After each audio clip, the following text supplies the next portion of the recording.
Sean bienvenidos a un nuevo capítulo de Aprendiendo sobre Tanques. El día de hoy hablaremos de uno de los tanques más míticos y legendarios de toda nuestra historia, el A-41 o también llamado Centurion, fabricado por los británicos. ¡Oh, sí señor! Bueno, veremos su historia, cómo ha ido evolucionando a través de los años y qué es lo que hizo tan especial, singular y único a este vehículo. Así que comenzamos. A principios de 1943, a mediados de la Segunda Guerra Mundial, los blindados británicos no eran buenos, estaban obsoletos en su mayoría, tenían cañones y blindajes débiles, con excepción del Churchill, que es conocido por ser uno de los tanques más duros del lado británico en toda la Segunda Guerra Mundial. En 1943, los británicos ya contaban con un cañón excepcional, el 17 libras, que había sido una artillería remolcada hasta entonces, y además rivalizaba con el poderoso cañón alemán de 88 milímetros. Pronto tendrían un motor fiable, con el Rolls-Royce Meteor de 12 cilindros que desempeñaba alrededor de 650 caballos de fuerza. Dicho motor sería usado en el A-34 Comet y el A-27M Cromwell. La necesidad de montar el 17 libras en un tanque resultó en el Sherman Firefly, también conocido como Luciérnaga Sherman, esto debido al intenso fogonazo que producía el cañón al momento de disparar.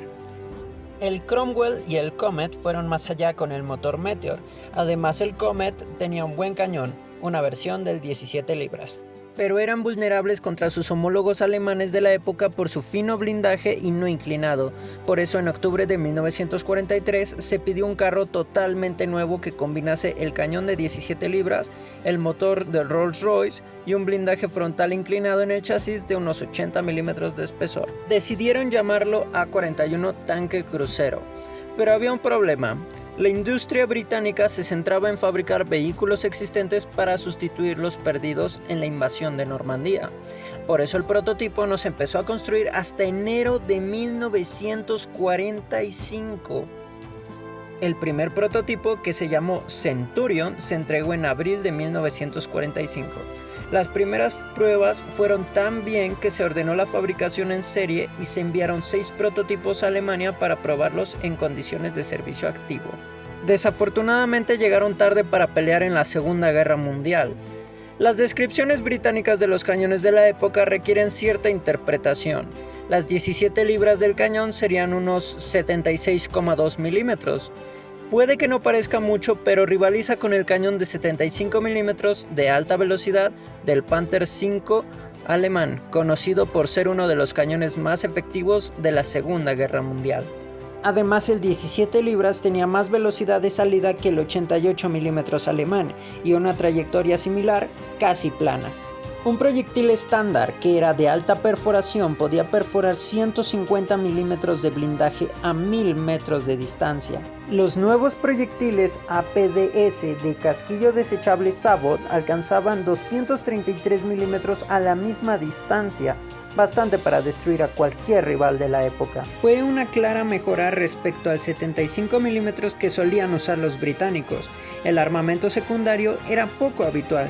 En vez de una ametralladora coaxial, el Centurion Mark I y Mark II tenían un cañón Paulsen de 20 milímetros, que se utilizaba contra objetivos que no requirieran el cañón principal, como camiones, coches blindados o infantería.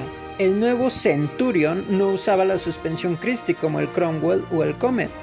El peso del nuevo carro, que rondaba las 45 toneladas, habría sido demasiado para la suspensión.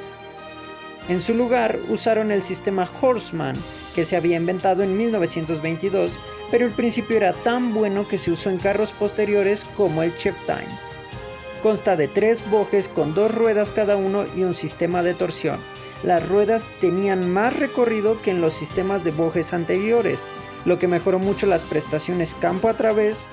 Una de las características que se mantiene desde hace mucho tiempo es la rueda motriz trasera, o también llamada rueda piñón. Las verdaderas mejoras vinieron a partir del Centurion Mark III, aumento de blindaje, torreta fundida, un nuevo cañón de 20 libras, o sea unos 83,4 milímetros, y lo más importante, el sistema de estabilización del cañón para disparar en movimiento.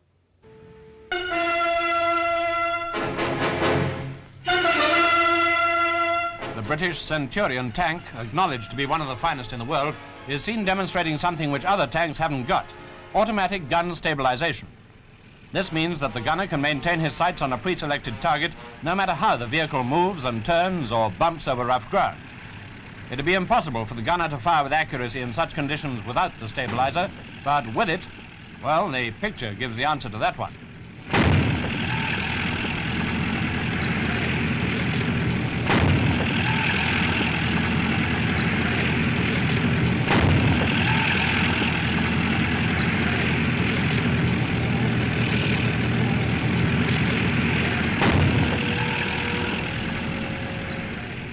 Después de estas mejoras surgió probablemente la más importante en todo el programa Centurion, la incorporación del cañón Royal Ordnance L7 de 105 mm. Para darse una idea de su efectividad, es considerada una de las 5 mejores armas de la Guerra Fría. Esto permitiría modernizar a los Centurion con un mínimo de modificaciones, en menor tiempo y a un menor costo. El primer tanque equipado con el L7 fue el Centurion Mark V en 1959. Este cañón también fue usado por otros tanques de diferentes naciones, como Leopard 1 alemán, Tipo 74 japonés, Stridsvagn 103 sueco, M60 Patton estadounidense, Merkava israelí, el TAM argentino e incluso las primeras versiones del novedoso M1 Abrams. La batalla más famosa de este tanque fue en la Guerra Árabe-Israelí de 1973, donde Egipto y Siria atacaron el Estado de Israel. Los dos países árabes contaban con mucho material bélico suministrado en gran mayoría por los soviéticos. Entre ese equipamiento se encontraban numerosas unidades de tanques T-55 y T-62. Por su lado, los israelíes tenían el Shot-Kal, una versión mejorada del Centurion británico. Al iniciar la guerra, los israelíes solo contaban con 170 tanques contra los 1200 de Egipto y Siria. Es una proporción de casi 7-1. A pesar de esta desventaja numérica, los israelíes lograron repeler a los egipcios y sirios durante casi 10 horas. Fue cuando llegaron las fuerzas de reserva de Israel, cambiando la marea de la guerra.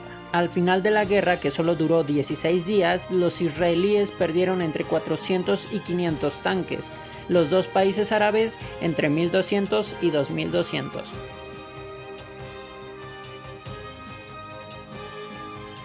Hoy en día el Centurion y sus múltiples variantes siguen prestando servicio en muchos países, ya sea como tanque de combate de segunda línea o como reservista en los ejércitos que lo conservan.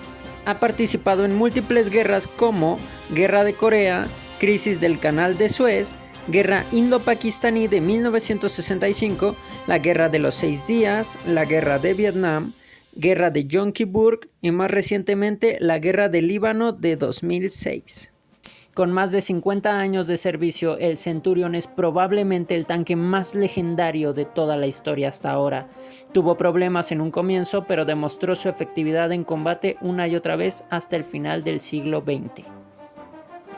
Y bueno, comandantes, hemos llegado al final del video, pero antes de irse no olviden dejar su hermoso pulgar arriba, que siempre es muy valorado. Sin más que decir, yo me despido y les deseo un excelente día.